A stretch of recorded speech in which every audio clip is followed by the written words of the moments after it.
Hey there, my name is Andrew Dunbar. I'm a part of the team here at Digital J2.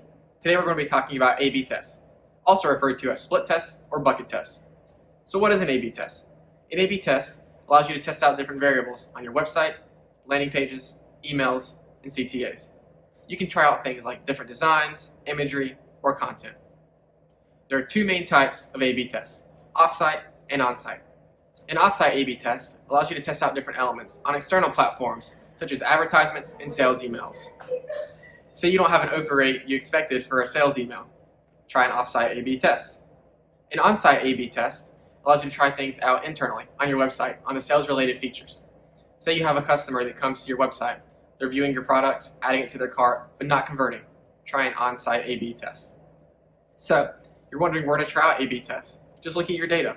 If you're not getting the conversion rates you expected on a website, then move around the CTAs. Try out different products on the homepage. Let's run through an example.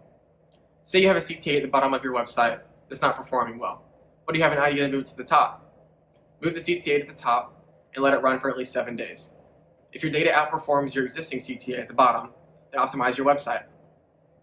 Say it didn't win, but you have more ideas. Run the process again for at least 7 days.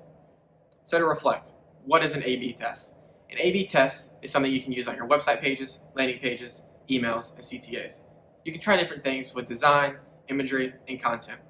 To run a successful A-B test, you need to have the right tools. To learn about those tools, check out our blog. Or if you'd like to learn more about digital marketing, schedule a discovery call with us here at Digital J2 to see if we're the right fit for you.